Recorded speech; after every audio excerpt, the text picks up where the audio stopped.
A paz do Senhor, povo de Deus, que a graça do Senhor Jesus esteja sobre cada um de vós. Quem vos fala aqui é Israel Lucas. Servimos ao Senhor como um pastor auxiliar na Igreja Evangélica Assembleia de Deus, na cidade de Caxias, no estado do Maranhão. O nosso pastor-presidente é o pastor Caetano Jorge Soares.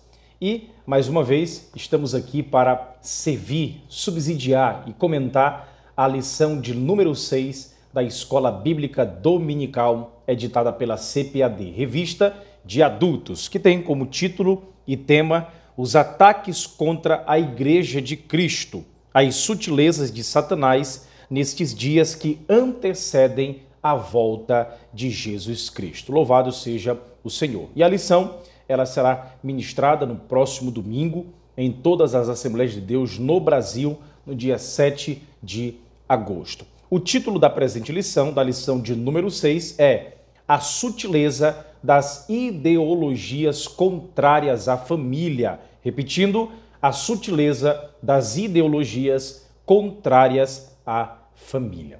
Nós temos aprendido aqui, queridos irmãos e amigos que nos acompanham, nós entendemos que na lição de número 1, a verdade prática nos traz que, de forma sutil e sorrateira, o diabo ele desfere ataques à igreja.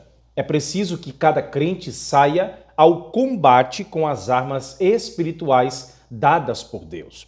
Outra verdade que nós aprendemos também na lição de número 2 é que a graça de Deus ela não é barata. Ela requer arrependimento, novo comportamento, ou seja, uma nova vida em Cristo. Na lição de número 3, nós aprendemos que as Escrituras, elas condenam toda forma de prática sexual fora da esfera do casamento constituído por Deus. Na lição de número 4, nós aprendemos que o padrão bíblico para o casamento é que ele seja heterossexual, monogâmico e indissolúvel. São três características primordiais que nós iremos falar também hoje na lição de número 6. Na lição de número 5, nós aprendemos que tanto o materialismo como o ateísmo são expressões máximas de um coração endurecido pelo pecado e de olhos cegados por Satanás. E hoje, na lição de número 6, nós iremos aprender que dentre os muitos perigos que a sociedade enfrenta, estão aqueles de natureza ideológica que planejam destruir a família. Repetindo, dentre os muitos perigos que a sociedade contemporânea enfrenta, estão aqueles de natureza ideológica que planejam destruir as famílias. É uma verdade que nós iremos lidar a partir deste momento. Os queridos e amados irmãos já nos conhecem, nós iremos apenas trazer aqueles tópicos principais, os pontos que merecem um aprofundamento maior. E com isso, ajudá-lo na preparação, na didática, aí na instrução da sua ministração em sala de aula, tá bom? Se você ainda não é inscrito no nosso canal, por gentileza se inscreva, deixe o seu comentário, coloque aí o joinha para que a plataforma do YouTube entenda, a relevância do conteúdo e apareça para mais pessoas. E com isso o alcance seja maior para a honra e glória de Deus. Ok? Então vamos lá. A título de introdução, a primeira coisa que deve ser enfatizado nessa lição é que o casamento é uma instituição criada por Deus, com o intuito, logicamente, de refletir a sua imagem e glorificar o seu bendito e poderoso nome. Casamento, de fato, é um vínculo doméstico íntimo. Família é a união de um homem com uma mulher e bem como a sua prole, que advém da união conjugal deste casal. Então, isso é básico, é basilar na perspectiva dessa lição. Casamento cristão é a união de 1 mais 1, que é igual a 3. Olha como é interessante. Homem mais mulher que refletem a imagem de Cristo. A Bíblia, ela começa com um casamento, é verdade, Adão e Eva, e também ela termina com um casamento, a saber, a igreja com Cristo, o Cristo com a igreja. Então o casamento não é ideia, não é coisa criada por homens e pessoas. O casamento, de fato, é ideia de Deus. Não existe, deixe claro isso para os seus alunos, que não há relacionamento entre os seres humanos que seja mais magnífico e importante do que a instituição do casamento. Depois do nosso relacionamento com Deus, o casamento de fato é a mais profunda de todas as relações. O casamento é tão importante que foi a primeira instituição criada antes da queda. Deus fez o homem como clímax da sua atividade criativa e lhe deu uma vida com propósito. O homem tem um propósito, uma grande missão, com base na união, no casamento. Para que nós possamos atingir as expectativas, devemos entender que temos um propósito no casamento. E é isso que Deus quer que nós façamos. Investir no casamento é trabalhar para que se cumpra, crer no Senhor e será salvo tu e a tua casa. Então nós entendemos que a família é uma instituição divina e por isso ela é a célula máter da sociedade. E além disso, o casamento deve ser monogâmico, heterossexual e indissolúvel. Esses são os fundamentos da família cristã. É isso que Deus quer e deseja de cada um de nós. Então aqui, nessa primeira parte, apenas a introdução, nós abordamos o tópico 1 e tópico 2. Fale aí a respeito da primeira instituição criada antes da queda. Trate também a respeito do casamento com pessoas de sexos diferentes, que é o padrão, o viés daquilo que entendemos como bíblico e centrado nas Sagradas Escrituras. É o que Deus quer e deseja da humanidade, que um homem case-se com uma mulher, ok? O que fugir disso é anomalia e vai de contra os preceitos bíblicos, ok? Outro ponto que eu quero destacar com os irmãos está no tópico 3, que ele fala aqui que há uma nova configuração familiar, né, que se caracteriza pela normalização do casamento, que é entre pessoas do mesmo sexo e também da sexualidade não binária, né, como ele colocou aqui na presente lição. Eu quero trazer aqui, nesse terceiro tópico, vale a pena destacar algumas questões jurídicas que têm a ver, sim, com a nossa legislação. É interessante o irmão entender que depois que o STF, no julgamento da ADI, né, o STF, o Supremo Tribunal Federal, por ocasião do julgamento da ação direta de inconstitucionalidade 4277, em conjunto com outra ação, que é uma ADPF 132, que é ação de descumprimento de preceito fundamental, violou a Constituição ao permitir a união estável entre homossexuais. Nós, de fato, devemos entender que começou a surgir muitas, entre aspas, novidades no ramo do direito, chamado direito da família, direito de família, que é um dos temas do direito civil. Os estados, por exemplo, naquela época, 2011, 2012, 2013, como Alagoas, Sergipe, Espírito Santo, também na Bahia, eles já possuem uma normatização que orienta os cartórios na habilitação desse casamento civil entre pessoas do mesmo sexo. E isso é interessante porque é nada mais do que uma reinterpretação do que já estava claro na Constituição Federal. No artigo 226, parágrafo 3º, que diz assim: para efeito da proteção do Estado, é reconhecido a união estável entre homem e mulher como entidade familiar, devendo a lei facilitar a sua conversão em casamento. O que houve aqui foi uma mutação constitucional, que é um instituto que nós aprendemos dentro do direito constitucional, que tem a ver com uma reinterpretação de um dado texto. E com isso, eles ultrapassam o sentido daquilo que está explicitado no texto da Constituição Federal, trazendo um novo significado. Mas a CF de 88 é clara. Ela fala: para efeito da proteção do Estado, é reconhecida a união estável entre homem e mulher.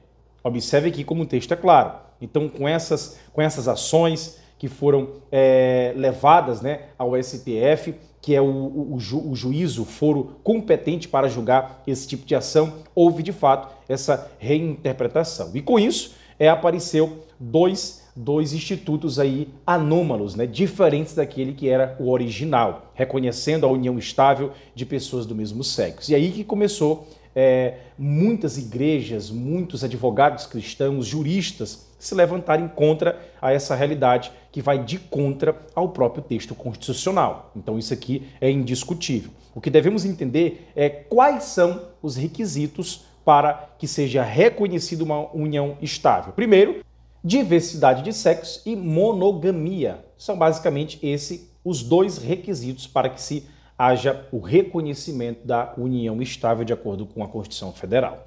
E além disso, outro elemento que deve vir à tona nas discussões também, além da mutação constitucional do artigo 226, parágrafo 3º da Constituição Federal, é também as chamadas uniões poliafetivas. Observe aqui, né, que nos remete também aos deveres conjugais. Tratando sobre isso, o Código Civil de 2002, no artigo 1566, inciso 1º, ele fala que é deveres conjugais de ambos, né? Deveres de ambos os cônjuges a fidelidade recíproca. Está lá no inciso 1º. Aí eles reinterpretaram esse ambos, porque não existe ambos os três, ambos os quatro. Não, claro que não. Então, união poliafetiva, à luz do texto da lei seca do Código Civil, ela não continua, ela não persiste, porque é um entendimento aí aviltado, é uma reinterpretação da realidade do texto, a lei do Código Civil, ok? Então o vocábulo aqui, ambos, indica uma dualidade, e é por isso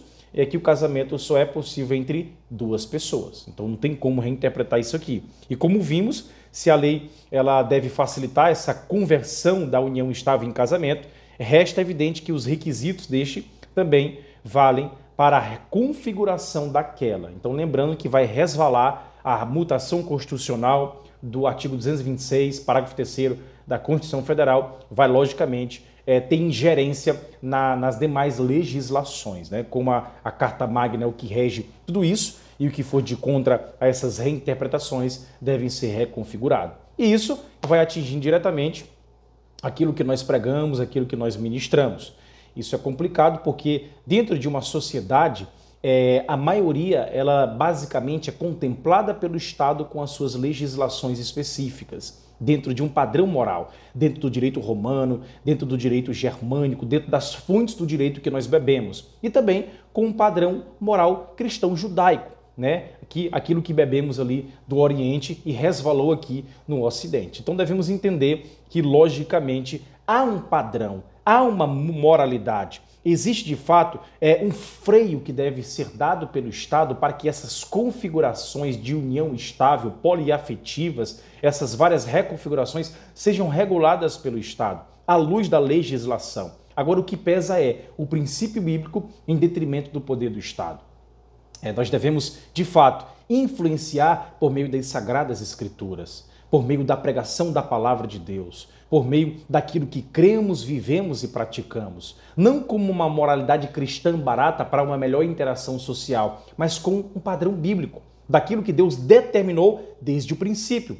O problema não é o ser humano por si só, achando que a cada dia tem um sexo diferente e casa com quem quer. O problema é o coração desse ser humano, com a sua disposição para o mal e para a maldade, com aquilo que usualmente ele escolhe ser distinto daquilo que ele nasceu como. Se ele nasceu homem, ele vai morrer como homem. Se ele nasceu mulher, ele vai morrer como mulher. Então, o padrão bíblico é que o casamento ele deve ser entre um homem e uma mulher. Essa é uma verdade. E isso é inegociável. Apesar do Estado ter um entendimento, apesar do Supremo Tribunal Federal ter um entendimento, apesar dos jurisdicionados locais, nos TJs dos estados, nos cartórios colocarem até a opção para sexo não binário, até cisgênero, né? Vários nomes aí, nomenclaturas, nós temos um padrão. E esse padrão é reconhecido pela nossa Carta Magna, a Carta Suprema, a própria palavra do Senhor Deus. Então é isso aqui que nós cremos, professamos e ensinamos,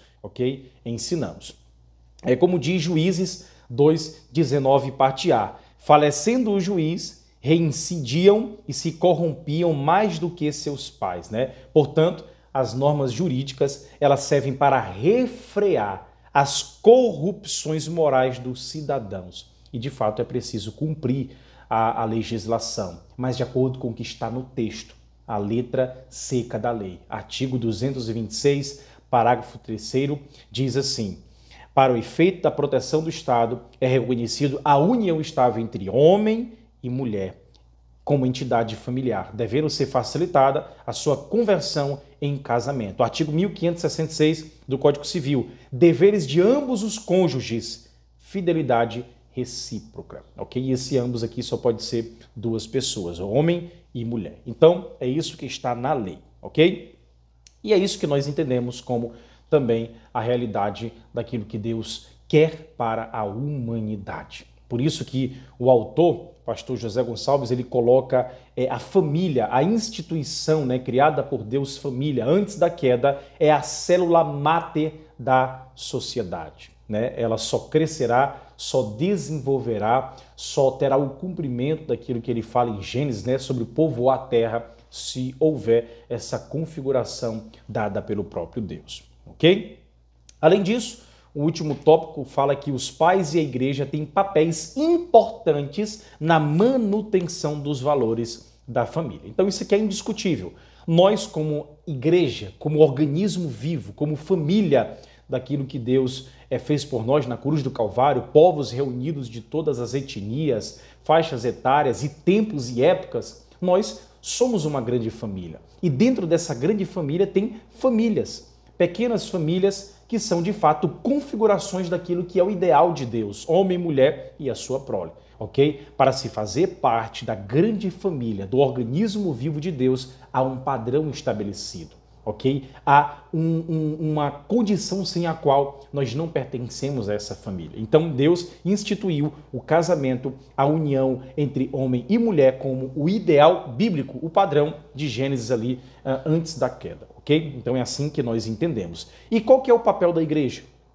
Qual que é o papel dos pais, né, nesse mecanismo educacional dos seus filhos? É perpetuar, é ensinar, é inculcar essas verdades bíblicas que foram aprendidas por meio das Sagradas Escrituras. Ensina o teu filho no caminho que deve andar, que quando ele crescer, não se desviará dele. Então essa é uma verdade bíblica. O temor do Senhor é o princípio do saber, mas os loucos desprezam a sabedoria e o ensino. Então nós devemos de fato ensinar, instruir, inculcar as Sagradas Escrituras no coração dos nossos filhos para que eles possam refletir a imagem de Cristo. Muitas pessoas falam e às vezes estão preocupadas com que tipo de mundo os nossos filhos vão viver. Mas a reflexão, na verdade, deve ser um pouco mais profunda. É que tipo de filho nós iremos deixar para este mundo. Porque o que determina essas diretrizes e rumos é a educação. É a educação, a moralidade, o ensino bíblico e as verdades da palavra de Deus. É isso que muda de fato uma sociedade. Não são políticas públicas, não são um entendimento de grandes governantes, mas é o povo, é o supremo poder do povo, é a realidade daquilo que eles vivem no seu dia a dia. Se uma sociedade for temente ao Senhor, mesmo que o governante não seja, ela não persistirá. As ideias desse tirano não persistirá. Porque, de fato, quando nós nos curvamos na palavra de Deus, quando nós devotamos o nosso coração a Ele, todas as nossas interações, todas as nossas relações, sejam societárias, econômicas, etc., qualquer meio será eivada de princípios cristãos. Você será honesto no comprar, no vender, no teu relacionamento com a sua esposa, com os seus filhos, com os seus amigos, no teu trabalho, em tudo. O que vai reger a tua vida é uma cosmovisão cristã e uma cosmovisão bíblica. Ok? Além de querermos ou imaginarmos termos governantes evangélicos ou simplesmente líderes de nações evangélicas, devemos primeiro nos preocupar em evangelizar os nossos filhos, a nossa família, a nossa casa. Se cada um de nós, dentro da igreja, cumprirmos esse papel, teremos uma sociedade melhor e, de fato, vamos cumprir o mandamento de Mateus de sermos sal e de sermos luz deste mundo. Tá bom? Deus te abençoe, até a próxima lição e que você tenha aprendido mais um pouco daquilo que temos estudado para lhe ajudar e subsidiar você na preparação da sua aula. Forte abraço, Deus abençoe.